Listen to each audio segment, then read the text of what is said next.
ময়লা আবর্জনা ফেলে দখল করা হচ্ছে রাজবাড়ীর বালিয়াকান্দি উপজেলার ভূমি অফিসের শত বছরের ঐতিহ্যবাহী আলোকদিয়া পুকুরটি। ভাগাড়ে পরিণত হওয়ায় দুর্গন্ধে অতিষ্ঠ বাজারের কয়েকশো ব্যবসায়ী, পথচারী ও আশপাশের বাসিন্দারা। অভিযোগ উঠেছে, দীর্ঘদিন ধরে ভোগান্তি হলেও কোনো ব্যবস্থা নেয়নি প্রশাসন। মিঠুন গোস্বামীর তথ্যচিত্রে বিস্তারিত। দীর্ঘদিন সংস্কারের অভাব, অযত্ন আর অবহেলায় ময়লার ভাগাড়ে পরিণত হয়েছে বালিয়াকান্দি উপজেলার জামালপুর ভূমি অফিসের অন্তর্ভুক্ত আলোকদিয়া পুকুরটি।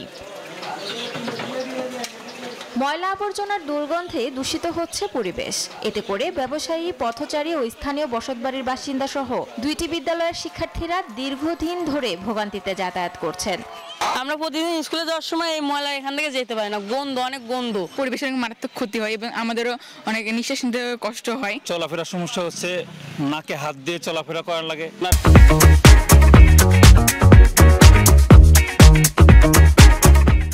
রাতে গরু ছাগল বকরিয়ে পুরা দোকানপাটের সব ময়লা এখানে ফেলাই।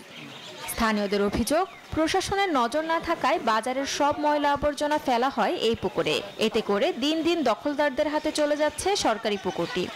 যে ময়লাগুলো ফেলাচ্ছে, এই রোগ বালাই ছাড়াচ্ছে, কোনো প্রশাসনও উদ্যোগ নিচ্ছে না। আবর্জনা যাতে না ফেলে এর ব্যবস্থা নিতে হবে, কারণ এখানে কেউ নিষেধও করে না যে এটা এখানে ফেলানো যাবে। প্রশাসনের কাছে আমাদের আবেদন, এইগুলো পরিষ্কার করে দিক।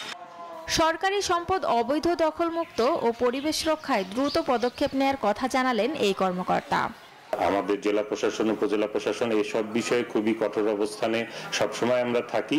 সরকারি সম্পত্তি অবৈধ দখল মুক্ত করা এবং পরিবেশের যেই পরিবেশ ঠিক রাখা, এই বিষয়ে আমরা সবসময় কঠোর অবস্থানে আছি।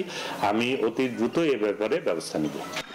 জামালপুর ইউনিয়নের আলোকদিয়ার 38.69% শত বছরের পুকুরটি সংস্কারের দাবি স্থানীয়দের। Desk report, news 24।